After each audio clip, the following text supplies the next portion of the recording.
Bismillahirrahmanirrahim.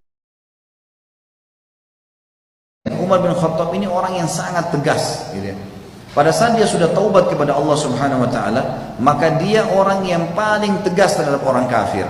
Kemudian juga dia orang yang menjadi penyebab turunnya ayat khamar. Dia menjadi penyebab turunnya ayat tentang masalah masalah hijab. Di antaranya misal, waktu ada 60 tawanan Badar ditawan oleh Nabi SAW.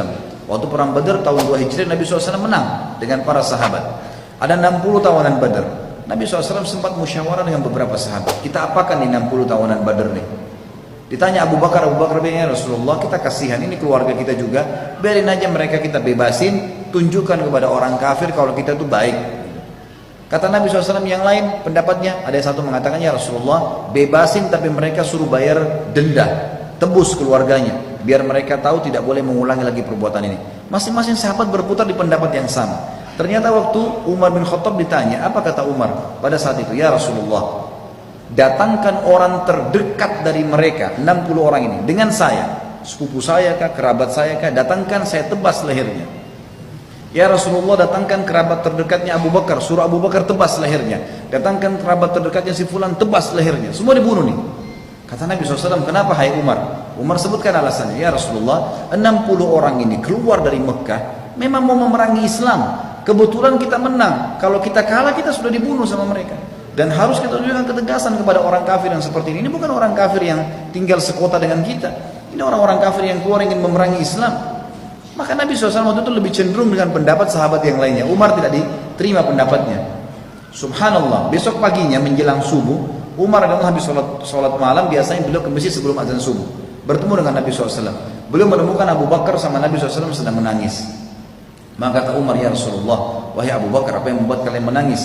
Beritahukan kepada saya supaya saya ikut menangis. Karena beliau ingin, tidak mungkin dua orang ini menangis kecuali masalah berat. Kata Nabi SAW, wahai Umar, telah turun firman Allah menyetujui pendapatmu. Kalau bukan karena takdirnya Allah, kita semua akan dihukum kecuali Umar. Maka Umar menangis pada saat itu. Luar biasa ini. Ayat turun membenarkan perilakunya Umar, gitu kan? Padahal sebelum Islam teman-teman, dia selalu bersahabat dekat dengan Umar bin Amr bin Hisham, Abu Jahal. Abu Jahal punya budak-budak Islam. Itu Abu Jahal kalau siksa budaknya, Umar datang menyiksa mereka, memukul budak-budak Muslim itu, gitu kan? Sampai sampai malam Umar berkata, saya berhenti siksa kamu. Pada orang Islam, saya berhenti siksa kamu karena saya capek saja. Bukan karena saya mau berhenti siksa kamu, bukan karena kasihan, tidak. Umar bin Khattab pernah berjaga-jaga malam di Mekah. Jadi Mekah itu teman-teman, kalau meja seperti meja ini kota Mekah, pintu masuknya dan pintu keluar cuma satu. Misalnya di posisi saya ini, di daerah selatan kota Mekah, kiri kanannya gunung, di belakangnya tembok yang tinggi. Nggak bisa orang keluar masuk Mekah kecuali dari pintu ini. Dan kaum muslimat itu didesak, dikepung, tidak boleh berdakwah. Kalau ada yang berdakwah digebukin sampai dibunuh. Boleh dibunuh orang Islam yang mendakwah pada saat itu. Kalau ada orang dari luar Mekah tanya tentang mereka, digebukin orang yang tanya itu. Mereka juga nggak boleh keluar dari Mekah, gitu kan? Jadi luar biasa, diisolasi, nggak bisa buat apa-apa. Sampai akhirnya Nabi SAW bilang kepada para sahabat, coba ya keluarlah kalian dari Mekah, silakan keluarlah. Maka keluarnya waktu itu ke Ethiopia, ke Habasyah namanya. Ada satu perempuan dari suku Adi, namanya Ummu Abdillah. Suku Adi ini sukunya Umar bin Khattab. Perempuan ini karena tahu malam itu kebetulan yang berjaga-jaga di pintu gerbang Umar ini sangat tegas, dibunuh orang. Kalau dia nggak suka dibunuh sama dia. Maka Ummu Abdillah naik gunung teman-teman sekalian, gendong anak kecil namanya Abdullah, gendong anak kecilnya naik gunung ini tinggi, turun sampai ke bawah. Kebetulan Umar bin Khattab ini dari pintu gerbang keliling lewat gunung itu, dilihat Ummu Abdillah turun menjelang subuh, turun dari gunung. Dia kaget, dia bilang, Ummu Abdillah? Kata Ummu Abdillah, iya. Kata Umar, apa yang membuat kau naik gunung, turun gunung, bawa anak kecilmu? Kata Ummu Abdillah, wahai Umar, kalian ini kenapa melarang kami ibadah di Mekah? Kami juga mau keluar dilarang. Saya naik gunung karena kalian larang. Kalau lewat pintu gerbang kau akan membunuh saya. Kata Umar, tidak akan sampai begitu. Tapi pergilah. Kau mau kemana? Dia bilang, saya mau ke Ethiopia, mau hijrah, mau beribadah. Kata Umar, semoga keselamatan menyertaimu. Pergilah Ummu Abdillah ini. Ternyata karena Umar sempat ajak ngobrol, sahabat-sahabat yang lain yang mau hijrah sudah nunggu di ujung lembah. Begitu Ummu Abdillah dekat, mereka tanya, wahai Ummu Abdillah, dari mana kamu? Kenapa telat? Kata dia, tadi saya turun gunung gitu kan. Apakah ada orang yang lihat kamu? Dia bilang nggak ada kecuali Umar gitu. Kata-kata kecuali Umar, orang-orang pada tahu Umar itu musibah besar gitu. Ini orang benci sekali dengan Islam gitu. Kata Umar Abdillah, tidak kok, dia doain saya kebaikan. Kata mereka, ada satu orang bilang, mungkin Abdillah kau penyebab Umar masuk Islam. Sahabat-sahabat serentak bilang, kalau Umar syahadat, juga pasti unta bisa syahadat. Jadi saking mustahilnya, nggak mungkin gitu loh. Dia masuk Islam itu mustahil. Gitu. Apa yang terjadi teman-teman sekalian? Waktu Umar syahadat, dia masuk mau syahadat, tersentuh hatinya baca ayat pertama sampai ayat 8 surah Thaha. Lalu dia masuk dengan baju perangnya, Nabi SAW pegang pundaknya, disentak. Lalu dia turun ke bawah, duduk di lantai, lalu kata Nabi, wahai Ibnu Khattab, belum tiba saatnya kau ucapkan syahadat, beriman kepada Allah dan Rasulnya. Umar diam. 2 kali Nabi SAW sentak pundaknya dengan kuat mengatakan, wahai Ibnu Khattab, belum tiba saatnya kau beriman kepada Allah dan Rasulnya. Sampai akhirnya Umar mengucapkan syahadat. Itu dia syahadat satu Darul Arqam, itu tempat dakwanya Nabi bertakbir sampai terdengar dekat Ka'bah. Waktu itu Umar bin Khattab duduk cerita dengan Nabi SAW, ya Rasulullah, Islam itu apa, dijelasin semua.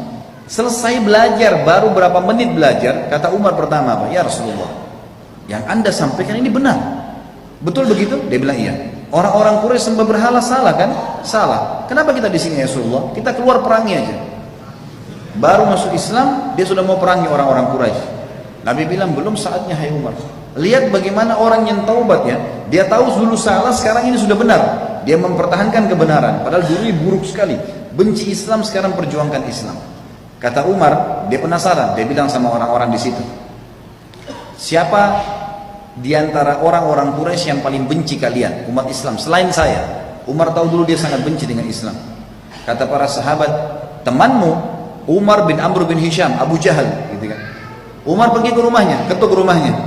Wahai Abu Hakam, dipanggil Abu Hakam, diketuk rumahnya. Lalu dibuka. Pas Abu Jahal buka, lihat Umar mau dipeluk, teman dekatnya. Kata Umar, sebentar dulu, kau udah tahu belum informasi? Gitu. Kata Abu Jahal, apa informasinya? Langsung Umar bilang, asyhadu an la ilaha illallah wa anna Muhammad Rasulullah. Syahadat depan temannya. Dan Abu Jahal tahu betul ini orang benci sekali dengan Islam. Abu Jahal tidak bisa berbuat apa, kaget, dibanting pintu, dia cuma mengatakan tabbanlah, kecelakaan buat kamu. Umar balik lagi ke Darul Arqam, tanya lagi sahabat, siapa orang yang tidak bisa simpan rahasia dari Quraisy? Jadi ini kalau kita sekarang media, gitu kan, ini ahli gosip. Maka kata mereka, ya, Jamil bin Muammir. Kata Umar, di mana dia? Dekat Ka'bah. Abdullah bin Umar meriwayatkan kisah anaknya Umar bin Khattab radhiyallahu anhu datang mengatakan, saya ikuti ayah saya, dia duduk di sebelahnya Jamil. Lalu Umar berkata, wahai Jamil, kau udah tahu belum informasi baru? Kata Jamil, apa itu? Dia bilang, asyhadu an la ilaha illallah wa anna Muhammad Rasulullah. Begitu Umar mengucapkan, kata Abdullah bin Umar, anaknya Umar meriwayatkan, Jamil demi Allah tidak lihat wajah ayah saya berdiri, lalu naik di atas sebuah batu teriak, Umar telah murtad. Satu Mekah datangi Umar, anak-anak muda di situ. Wahai Umar, apa benar kau murtad? Kata Umar, tidak, tapi asyhadu an la ilaha illallah wa anna Muhammad Rasulullah. Syahadat, gitu kan? Maka mereka mengeroyoki Umar dari pagi sampai maghrib. Pagi sampai malam dikeroyokin Umar, sampai Umar sudah capek, ditangkap satu orang tokohnya, didudukan di tanah, diduduk di dadanya, ditusuk matanya. Kata Umar, kalau kau tidak suruh mereka berhenti mengeroyoki saya akan butain matamu. Maka akhirnya orang ini mengatakan, hai lepasi Umar, karena Umar gila, dia akan butain mata saya.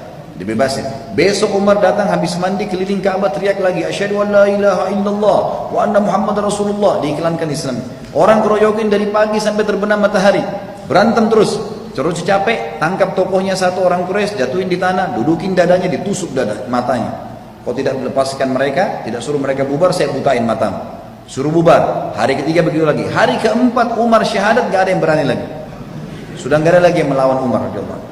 Jadi luar biasa. Waktu mau hijrah, dia teriak, pakai baju pedang, bawa baju perangnya, bawa pedangnya, lalu dia tawaf. Orang-orang sudah tahu ini, Umar berarti mau keluar nih, mau kemana? Semua, kata Abdullah bin Mas'ud, kami semua hijrah ke Madinah dalam kondisi sembunyi-sembunyi kecuali Umar. Setelah tawaf dia mengatakan, wahai Quraisy, siapa yang mau istrinya jadi janda, ya, dan siapa yang mau anaknya jadi yatim, maksudnya dia mati, temui saya di belakang bukit ini karena saya mau hijrah ke Madinah. Dan tidak ada yang menemui Umar radhiyallahu anhu. Jadi sebelum Islam kita lihat buruk sekali, kan gitu, buruk. Jadi teman-teman, kalau ada orang yang pernah membunuh, pernah mencuri, pernah berbuat kejahatan apapun, seburuk apapun, mana ada yang lebih buruk daripada perbuatan ini seperti ini. Tapi subhanallah setelah hijrah berbeda. Jadi bukan aib kita mengatakan, iya ini aku sekarang. Perubahan total. Umar dulu suka mabuk, lalu tiap hari dia berdoa, ya Allah turunkan ayat mengharamkan minuman ini, sampai turun ayat pengharaman khamr. Juga hijab, kata Nabi SAW, kata Umar kepada Nabi SAW, ya Rasulullah, di rumah anda sering bolak-balik laki-laki datang bertanya, gitu kan, bertamu bertanya. Kalau seandainya ada turunkan hijab antara anda dengan, antara istri anda dengan tamu-tamu itu, maka turun ayat hijab membahas masalah itu. Ayat tentang jilbab, dan ada 13 kurang lebih ayat-ayat Al-Quran semuanya turun karena Umar radhiyallahu anhu. Dan beliau teman-teman sekalian sangat terkenal selain kekuatan imannya juga nasihat-nasihatnya. Contoh, Umar salah satu nasihat yang sangat menyentuh kalau misalnya membahas masalah taubat, dia bilang, jika engkau ingin mencelah, dia bilang setelah dia taubat dia membahasakannya, jika engkau ingin mencelah pada seseorang, jika engkau menemukan celah pada seseorang dan engkau hendak mencacinya, maka cacilah dirimu dulu, karena celahmu lebih banyak darinya. Jika engkau ingin memusuhi seseorang, maka musuhilah perutmu dulu, karena tidak ada musuh yang lebih berbahaya bagimu selain perutmu. Jika engkau ingin memuji seseorang, maka pujilah Allah, karena tidak ada seseorang yang lebih dalam memberi ya kepadamu dan lebih lembut dan santun padamu selain Allah. Jika engkau ingin meninggalkan sesuatu, maka tinggalkanlah kesenangan dunia, karena bila engkau meninggalkannya maka engkau akan terpuji. Bila engkau mau bersiap-siap untuk sesuatu, maka bersiap-siaplah untuk mati, karena jika engkau tidak bersiap untuk mati, engkau akan menderita, rugi dan juga penuh dengan penyesalan. Bila engkau ingin menuntut sesuatu, maka tuntutlah akhirat, karena engkau tidak akan memperolehnya kecuali engkau mengejarnya.